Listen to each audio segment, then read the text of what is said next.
여러분 반갑습니다. 출애굽기 말씀 묵상 시간입니다. 우리가 하나님의 군대로 부름을 받았습니다.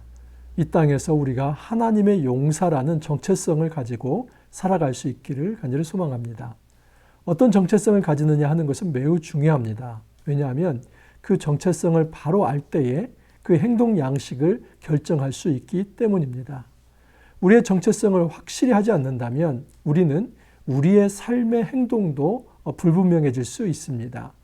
하나님께서는 분명히 우리를 세속인이 아니라 그 세속 일반 사람들 중에 구별하여서 거룩한 백성, 제사장 나라, 하나님의 군대라고 말씀을 하십니다.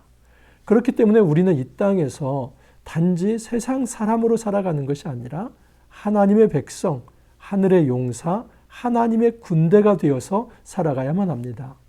이 정체성을 갖출 때 영적 전투 의식이 발휘가 되는 것입니다. 하늘의 용사라는 그 의식이 있어야만, 그 정체성이 있어야만 왜 내가 이 영적 전투에서 싸워야만 하는지 그것을 알 수 있습니다. 만약에 우리가 하늘의 용사라는 정체성이 없다면 우리는 세상 사람들처럼 그렇게 오락을 즐기며 또 쾌락을 즐기며 하나님 없는 삶을 살아가도 괜찮을 것입니다. 그러나 하나님께서는 우리를 단지 그런 세상 사람들의 일부로 부르신 것이 아니라 거룩하게 구별하여서 하늘의 백성, 거룩한 백성, 하늘의 용사, 하나님의 군대로 삼아 주셨습니다. 우리가 오늘 이 시간 말씀을 통해서 하나님의 군대로 부름을 받아서 하늘 용사로 살아간다는 것이 무엇인지 깊이 살펴볼 수 있기를 바랍니다. 오늘 말씀은 출애굽기 6장 14절에서 7장 7절 말씀입니다. 6장 14절에서 27절까지 레위 가문의 족보가 나와 있습니다. 여러분, 이 레위 가문의 족보는 사실은 누구를 지향하냐면 지금 모세와 아론입니다. 한번 살펴보면 16절에 레위의 아들들의 이름은 그들의 족보대로 이러하니 게르손과 고핫과 무라리요.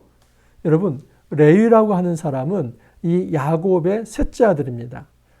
야곱이 첫 아내, 처음 아내가 레아죠. 그 레아로부터 루벤, 시므온, 레위, 유다를 낳게 됩니다. 그런데 이 시므온과 레위는 아주 독특한 일을 하나 한 게 있습니다. 창세기 34장에 보면 하나의 에피소드가 있습니다. 야곱이 밧단 아람에서 돌아왔습니다. 그런데 창세기 28장에서 야곱이 이제 단신의 몸으로 그 야밤에 형 에서를 피해서 도망갈 때에 그 베델에서 하나님을 만나게 됩니다. 하늘과 땅을 잇는 그곳에 사닥다리가 있고 천사가 오라락 내리락 했다고 합니다. 근데 그곳이 바로 하늘의 문이며 하나님의 임재의 장소였습니다. 야곱이 그 하나님을 만나게 되면서 내가 다시 이 땅에 돌아오도록 하나님께서 이끄신다면 이곳을 하나님의 집으로 알고 이곳에 기름을 부어서 이곳을 하나님의 집으로 삼겠습니다 라고 얘기를 했습니다. 그래서 생겨난 이름이 벳엘입니다. 엘은 하나님이고 베트는 바로 집입니다. 그래서 사실 이 야곱이 밧단 아람에서 돌아왔을 때 올라가야 할 자리는 베델인데 야곱이 베델로 올라가지 않고 세겜에 그냥 안주하게 됩니다. 근데 그 세겜에 안주하면서 이 히족 속의 이 하몰이라고 하는 사람의 아들 이 세겜에 의해서 야곱의 딸 디나가 강간을 당하게 됩니다. 그 세겜은 지명이기도 하고 또 인명이기도 합니다. 여러분, 이 성경이 쓰여졌을 때 당시는 이제 전체를 조망하는 관점에서 옛날의 이 인명들 그리고 그들이 살았던 지역이 지명으로 이루어졌다는 것을 이제 다 보고 하고 있는 것입니다. 지금 이 세겜이라고 하는 지역에서 이 세겜이라고 하는 추장이 야곱의 딸 디나를 강간합니다.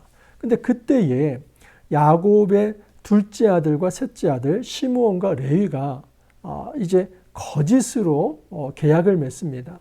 그 세겜 사람들에게 당신 남자들 다 할례를 받으면 이 언약 백성으로 알고 우리 딸을 시집 보내겠습니다. 그렇게 거짓말을 합니다.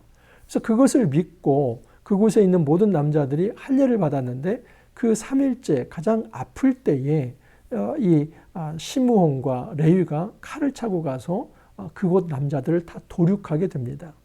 이 일로 인해서 야곱은 죽게 되었다고 깊은 공포심에 빠지게 됩니다. 왜냐하면 인근에 있는 이 부족 국가들이 다 일어나서 야곱을 칠 수 있기 때문입니다.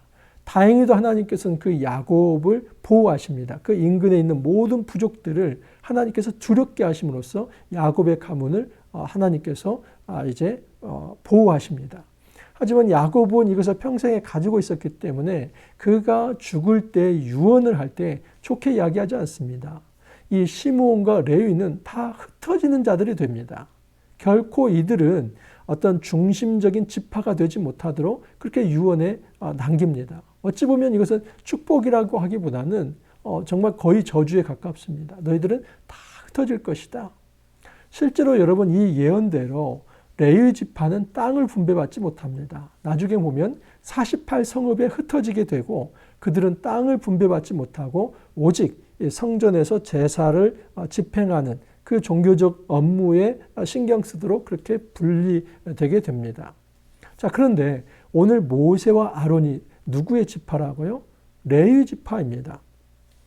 바로 16절에 게르손과 고핫과 무라리, 이건 레위의 세 아들인데 그 중에 고핫, 그리고 18절에 보면 고핫의 아들들은 아므람 이렇게 나오는데 20절에 보면 아므람은 그들의 아버지의 누이 요게벳을 아내로 맞이하였고 그는 아론과 모세를 낳았다. 이 아므람과 요게벳 사이에서 아론과 모세가 나왔다. 이 얘기를 하고 싶어서 위에까지 쭉 간 겁니다. 그런데 레위라고 하는 이 사람에 집중할 필요가 있습니다. 여러분, 이 레위는 어떻게 보면 큰 실수를 했습니다. 아버지 마음을 힘들게 했고 그리고 아무리 딸 디나가 강간을 당했지만 그의 일로 인해서 이 세겜의 모든 남자들을 도륙한 것은 그것은 용납될 수 없고 정당화될 수 없는 범죄에 가까운 것입니다. 이것은 잘못한 것입니다. 그리고 그것에 대해서 야곱이 정말 이 거의 꾸중에 가까운 유언을 하면서 너희들은 흩어져서 하는 존재가 될 것이다. 그 예언대로 사실 레위 지파는 흩어져 살게 되고 시므온은 이 유다의 지파의 병합이 되게 됩니다. 여러분, 중요한 사실은 이렇게 거의 저주에 가까운 유언을 들은 레위 지파 속에서 그 속에서 아론과 모세가 태어났다 하는 사실이고 이 모세는 이스라엘 백성을 인도할 출애굽의 지도자가 되었다 하는 사실입니다. 이런 차원에서 하나님의 군대를 모으고 또 하나님의 그 군대를 이끌 그런 지도자로 세우는 데 있어서 철저히 하나님의 은혜가 작용했다 하는 것을 알 수 있습니다. 그냥 집안 내력으로만 놓고 본다면 거의 저주에 가깝게 흩어져야만 하는 존재이기 때문에 그 흩어져 사는 존재 속에서 그 가문 속에서 어떤 훌륭한 인물이 나올까 그렇게 생각해 볼 수 있습니다. 그런데 그곳에서 바로 이 모세가 나오고 아론이 나옵니다. 여러분 이 고핫 자손을 통해서만 그 중에서도 아론의 가문을 통해서만 대제사장 직함이 이어지고 제사장들이 세워지게 됩니다. 여러분 이 제사장은 아론의 자손들을 통해서만 이어지게 됩니다. 그리고 고핫 자손만이 성막을 맬 수 있는 축복을 주십니다. 이처럼 레위라고 하는 사람이 분명히 큰 실수를 해서 그의 후손들까지도 흩어져 사는 그런 어떤 존재였지만 이 레위 사람들이 운명론에 빠지지 않아도 될 이유는 뭐냐면 그 정말 흩어지는 존재, 저주받은 듯한 그런 백성들 속에서 하나님은 모세를 뽑으시고 아론을 뽑아서 그의 백성을 인도하신다는 사실입니다. 우리는 이런 말을 함부로 해서는 안 됩니다. 우리 가문은 어차피 그렇게 좋은 가문이 아니고 우리의 인생은 이 생에서 정말 이제는 거의 저주받은 듯한 그래서 속된 말로 이런 얘기를 합니다. 이건 불교적 사고방식인데 이 생은 글렀다. 우리 이런 말 함부로 하면 안 됩니다. 근데 뭐 우리가 이생이 있고 또 전생이 있고 그렇게 생각할 수 없습니다. 우리 삶은 이 땅에 오직 한 번이며 그리고 하나님 나라에 완전히 이를 때까지 정말 하나님께서 우리의 생명을 붙드시기 때문입니다. 중요한 사실은 우리가 이렇게 낙담하면서 운명론과 숙명론에 빠져서 조상 탓하고 또 가문 탓하고 그리고 어떤 내가 살아온 삶의 환경 탓하면서 나는 안 돼라고 생각할 수 있습니다. 근데 하나님은 그 사람을 뽑으신다는 사실입니다. 모세와 아론은 그 당시에 그 12지파 중에 12아들들 중에서 결코 탁월한 가문이 아니었습니다. 그렇지만 하나님께서는 그들을 뽑아서 이스라엘 백성을 인도할 수 있는 지도자로 세워주셨다는 사실입니다. 하나님 나라는 하나님의 은혜로 이루어지고 하나님의 용사와 군대는 하나님의 은혜로 소집된다 하는 것을 알 수 있습니다. 자, 하나님께서 그의 백성을 뭐라고 부르는지 한번 보십시오. 26절을 보면 이스라엘 자손을 그들의 군대대로 애굽 땅에서 인도하라 하신 여호와의 명령을 받은 자는 아론과 모세요. 또한 7장 4절을 한번 보겠습니다. 바로가 너희의 말을 듣지 아니할 터인즉 내가 내 손을 애굽에 뻗쳐 여러 큰 심판을 내리고 내 군대 내 백성 이스라엘 자손을 그 땅에서 인도하여 낼지라. 여러분 민수기에서도 이제 인구 조사를 하는데 그때 군대라고 얘기를 합니다. 이건 지금 아주 일부러 쓰는 용어입니다.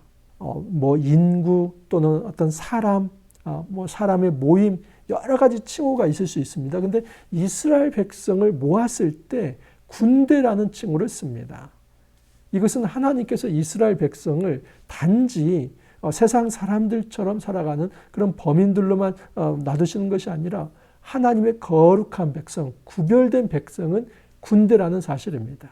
그러면 여러분 군대로 소집을 됐다면 거기에 있는 백성들은 군사들이라는 것을 알 수 있죠.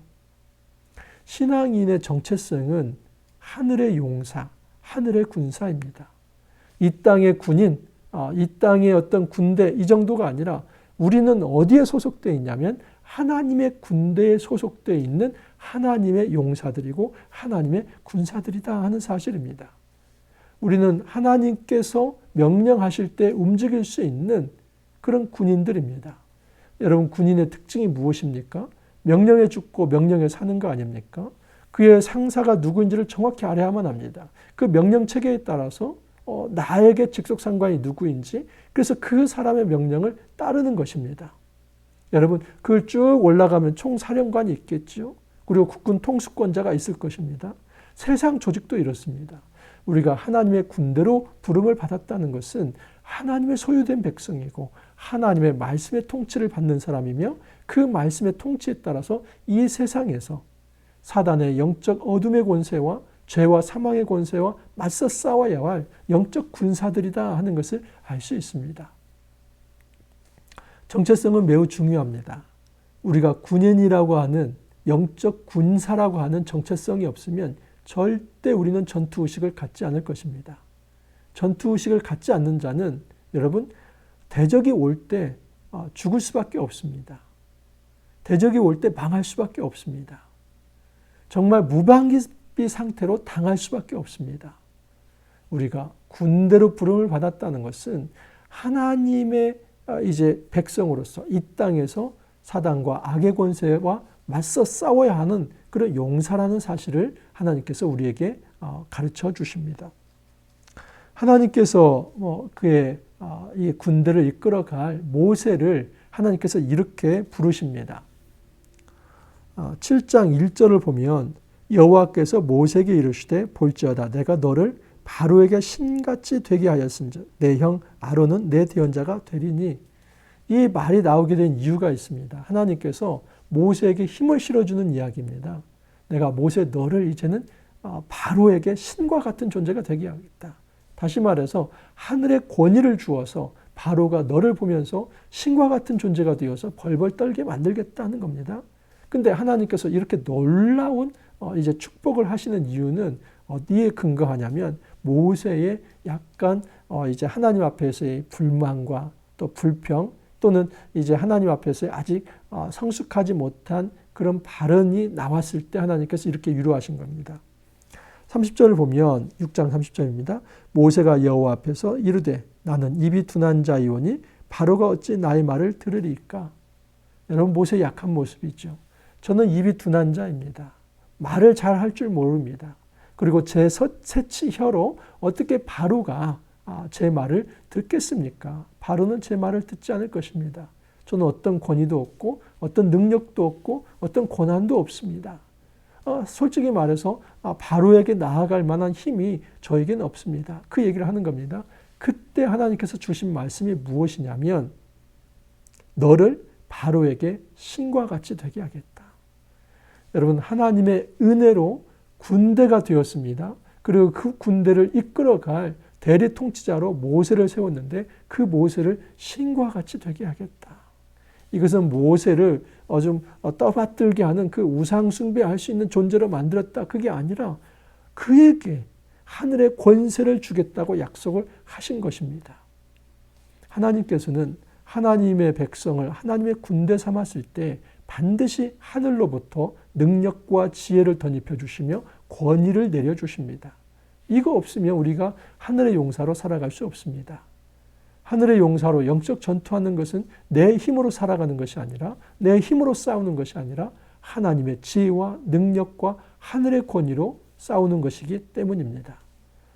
하나님께서는 또한 그의 백성에게 단지 너희들의 연약한 육체적 한계에 갇혀있지 않기를 바라십니다. 오늘 말씀 보면은 7절 보시면 마지막 절입니다. 그들이 바로에게 말할 때에 모세는 80세였고 아론은 83세였더라. 재미있죠? 여러분, 모세가 부름받았을 때 그가 바로 앞에 나아갔을 때 그의 나이 80세라고 합니다. 그리고 또 광야에서 40년을 인도해서 120세에 죽게 됩니다. 아론은 83세입니다. 여러분, 다 호할아버지들 아닙니까?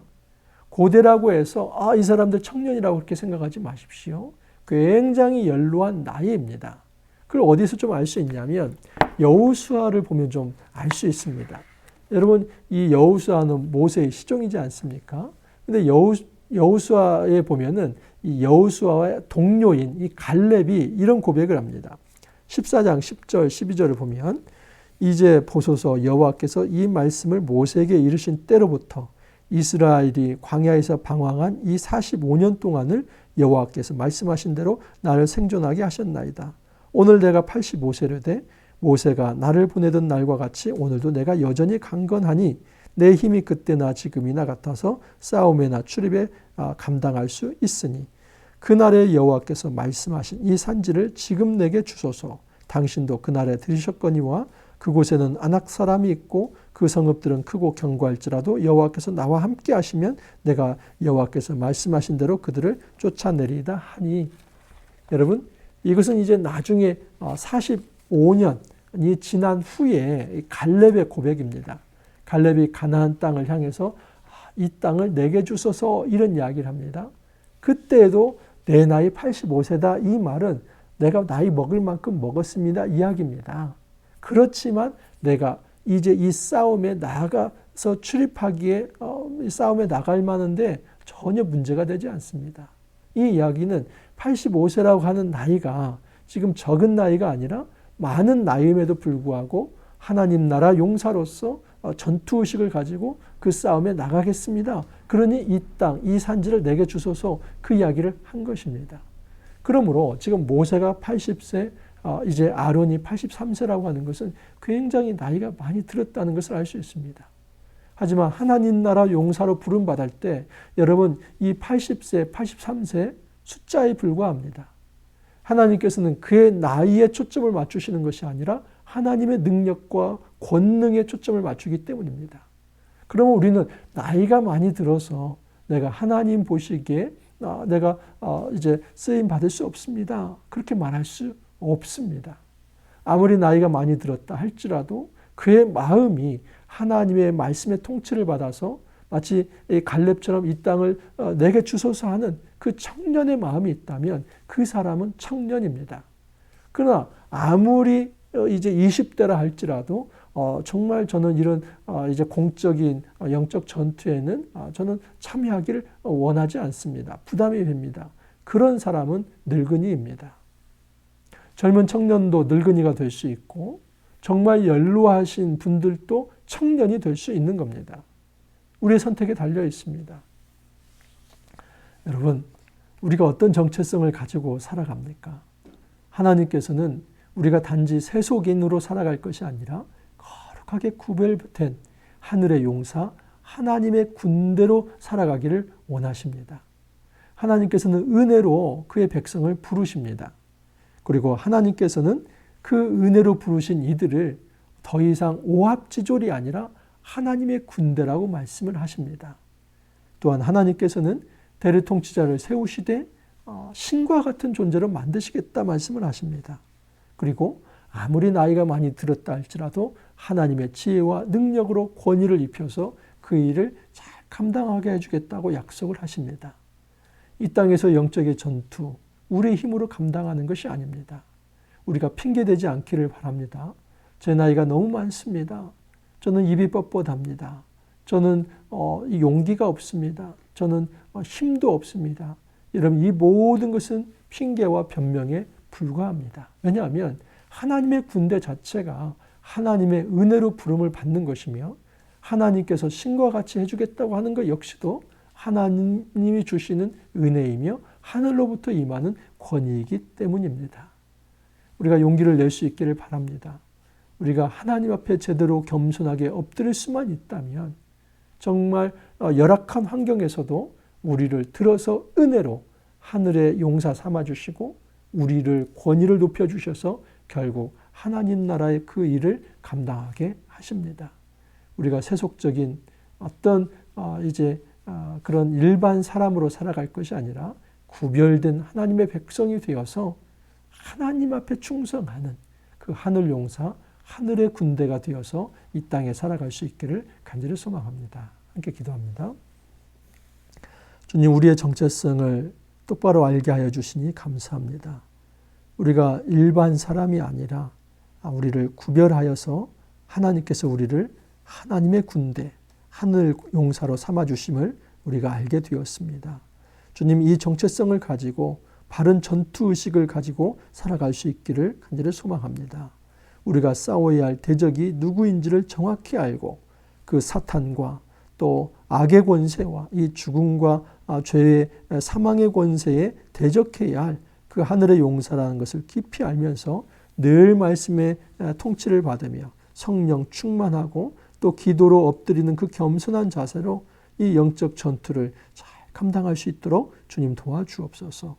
하나님의 용사로서 하나님의 은혜를 덧입어서 그 하늘의 권위를 받아 누리면서 주님의 능력과 지혜로 이 거룩한 영적 전투 잘 감당할 수 있도록 주님 축복하여 주옵소서. 감사하고 예수님 이름으로 기도하옵나이다. 아멘. 여러분, 이번 한 주간도 수고 많이 하셨습니다. 우리 출애굽기 말씀 이제 다음 주부터는 10가지 재앙이 이어집니다. 매우 중요한 장면들이 될 것 같습니다. 특별히 이 코로나 시대에 이 시대의 재앙들을 우리가 어떻게 이해해야 할지 깊이 생각하는 한 주가 될 것 같습니다. 이번 한 주간도 여러분 다 승리하시고 또 귀한 주말 보내시고 주일 예배 잘 드리시고 월요일 날 찾아뵙도록 하겠습니다. 감사합니다.